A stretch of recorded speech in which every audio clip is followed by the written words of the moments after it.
best friend stole my wife, and I think he's back to take my girlfriend. 6 years ago, I was getting married. My best friend Judas, fake names to protect identities, was my best man.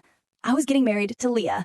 Our friend group was very, very close. There were 8, 9 of us, and we always did everything together. Days out, game nights, holidays, etc.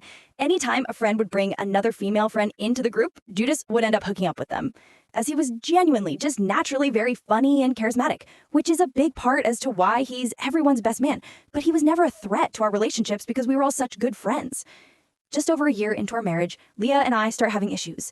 I'm in the Army, so I'm at camp through the week, returning home Friday evenings and leaving again early Monday mornings. This meant we only really got weekends together, and I'd always want to spend them with the group, and she'd mostly want alone time, just the two of us, as she will have seen the group through the week. This, amongst other things, caused a lot of arguments, and we ended up separating. While all of this was going on, 2 of our friends, Judas's cousin Andrew, 29 male, and his fiancée Phoebe, 29 female, were 3 days away from their wedding day, when Andrew confessed to Phoebe that he had been cheating on her with a coworker for 6 months, so could not go ahead with the wedding. On what would have been their wedding day, a couple of us went to Phoebe's for drinks to take her mind off everything, and her and Judas slept together. Worst best man ever. Those 2 had always been very close, to be fair, but we were all very surprised finding out. They apparently drunkenly did it a few more times over the next month before deciding to end all that. While Leah and I were separated, I'd still be trying my best to resolve things and work it all out, but she was slowly getting less and less interested in the idea of us. I later found out this was because she was spending all her time with Judas. They had gotten into a relationship, and he was basically living in the house I was paying half the mortgage for. Worst best man ever. When I found this out, I angrily texted him, "You're dead to me," to which he replied solely with an image of the word goodbye highlighted on a Ouija board. Naturally, Leah and I went through the whole divorce process, and her and Judas were happy in their relationship. Judas, Leah, and Andrew were all out of our little friend group. The rest of us went out to celebrate when the divorce had finalized, and Phoebe and I ended up hooking up. Fast forward to now. Phoebe and I have been in a relationship for 3 years now.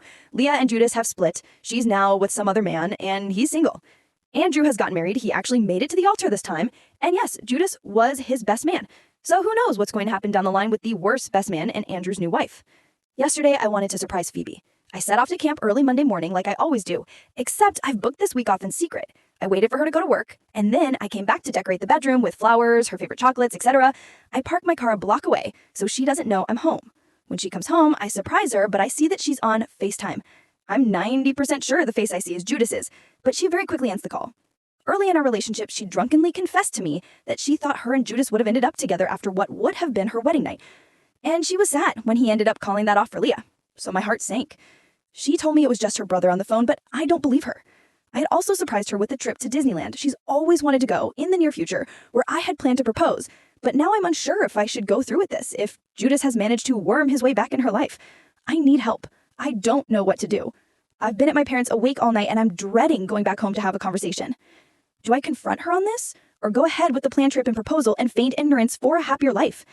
I'm sorry this is so long. I have left it as short as I could. There's 6 years worth of drama I've tried to condense.